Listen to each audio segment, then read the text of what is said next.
L'inconséquence. La question que je me pose, j'écoutais tout à l'heure une émission avec Camille Laurence sur France Culture, je crois. On parlait de l'autobiographie et que souvent c'était associé aux femmes à certains côtés. Je ne sais plus très bien, l'autofiction ça s'appelait, je sais pas quoi.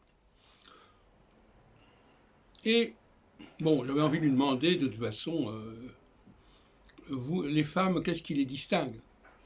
Généralement, il y a brouillard. On ne sait pas, il n'y a rien à dire, rien à signaler. Alors, je reviens sur l'inconséquence parce que cette femme disait quelque chose qu'elle ne va pas dire. Elle dit d'abord, premièrement, quand on écrit, on ne sait jamais comment ça sera reçu. On ne sait jamais quand on parle de soi qui va être touché par des personnes qu'on a pu croiser et qui se reconnaissent dans ce qu'on a écrit. Elle disait, avec le temps, j'ai quand même davantage réfléchi là-dessus.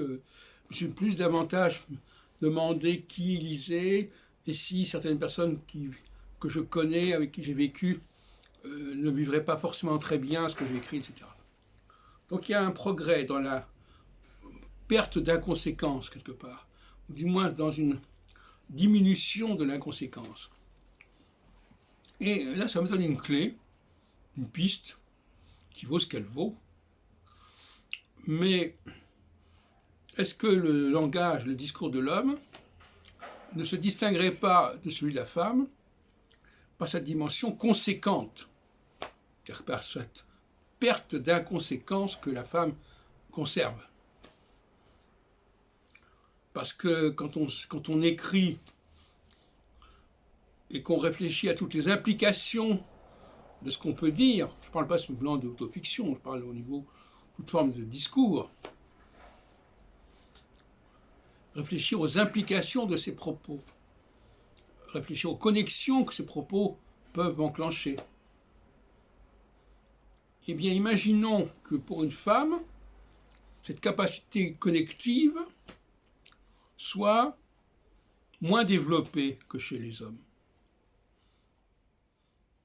C'est-à-dire qu'elle se préoccupe moins des conséquences de leurs propos, des implications, des connexions qui peuvent s'en dégager.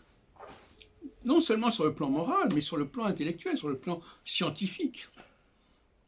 Ne pas réfléchir suffisamment, ou ne pas trouver nécessaire, ne pas trouver bon de réfléchir à tout ce que ça peut entraîner de dire ceci et cela, et si je dis ceci, qu'est-ce que ça provoque à tel endroit, qu'est-ce que ça provoque à tel autre endroit. Ne pas essayer de maîtriser le processus de conséquentialité, on peut dire, n'est-ce pas, processus de séquence, processus des conséquences, justement. Est-ce que ça n'est pas là, cette liberté de ne pas penser aux conséquences, est-ce que ça n'est pas là un trait proprement féminin et qui est carrément congénital ?